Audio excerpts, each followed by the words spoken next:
Baghdad شہر سے کچھ فاصلے پر ایک مختصر سی بستی آباد تھی جہاں ایک ضعیف العمر شخص اپنی زندگی کے آخری ایام بسر کر رہا تھا۔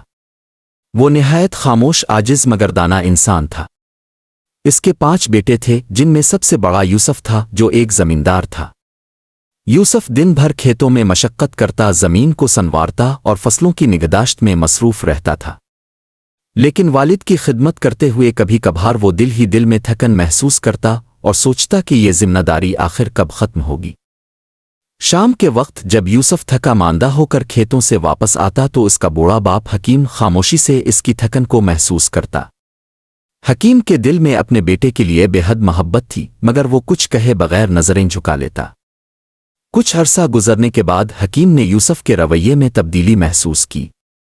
وہ جانتا تھا کہ یوسف ذمہ داریوں اور تھکن کے بوجھ تلے دب چکا ہے، اور شاید اسے محسوس ہونے لگا ہے کہ اس کا بوڑھا باپ اب اس پر بوجھ بن گیا ہے۔ یوسف کا بدلا ہوا رویہ اس کے والد کے لیے باعث پریشانی بن گیا۔ وہ اپنی زندگی کے آخری دن سکون سے گزارنا چاہتا تھا، مگر بیٹے کی بے رخی نے اسے غمزدہ کر دیا۔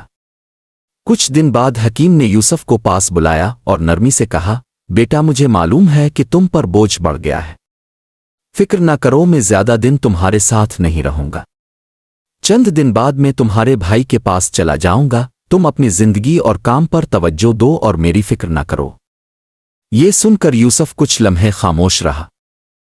اس کے دل میں ہلکی سی ندامت پیدا ہوئی، مگر اس کے ہونٹوں سے نہ کوئی روکنے والا جملہ نکلا اور نہ ہی کوئی اظہار محبت ہوا۔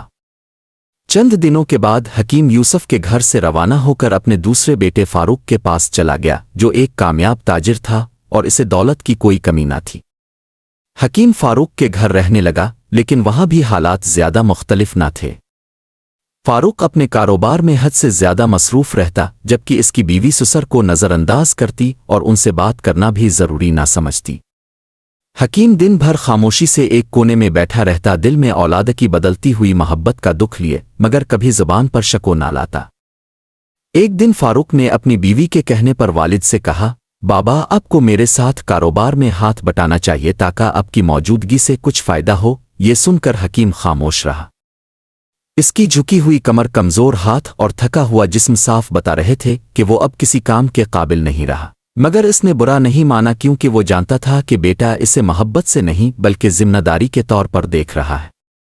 رات بھر اس کی کھانسی اور تکلیف سے تنگ آ کر فاروق کی بیوی نے کہا، یہ بوڑھا ہمیں پریشان کر رہا ہے، ان کے اور بھی بیٹے ہیں، وہاں جا کر رہیں۔ فاروق نے بھی بے حسی سے کہا، بابا اگر آپ کو یہاں مشکل ہو تو آپ کسی اور بیٹے کے پاس چلے جائیں، میں علاج کے لیے کچھ پیسے دے دوں گا۔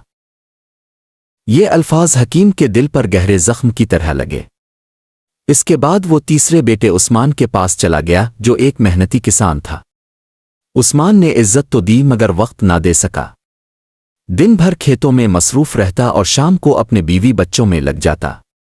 والد کی بیماری اور اداسی اس کی توجہ حاصل نہ کر سکی۔ عثمان کے گھر میں بھی حکیم کی حالت بگڑتی گئی اور آخرکار وہ وہاں سے بھی چلا گیا۔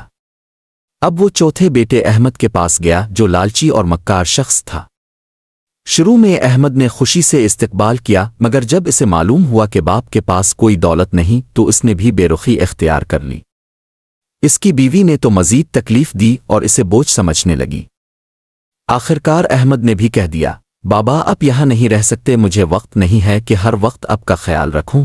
یہ سن کر حکیم نے دل پر قابو پایا اور آخری بیٹے عبداللہ کے پاس جانے کا فیصلہ کیا۔ عبداللہ سب سے چھوٹا، غریب مگر نہایت محنتی اور نیک دل تھا۔ وہ دن بھر محنت مزدوری کرتا اور جو کماتا اس سے باپ کے لیے دوائیاں خریدتا اور گھر چلاتا۔ اس کی بیوی بھی نہایت مخلص تھی اور سسر کی دل سے خدمت کرتی تھی۔ عبداللہ اور اس کی بیوی کی محبت اور احترام دیکھ کر حکیم بہت خوش ہوا اور دل ہی دل میں دعائیں دینے لگا۔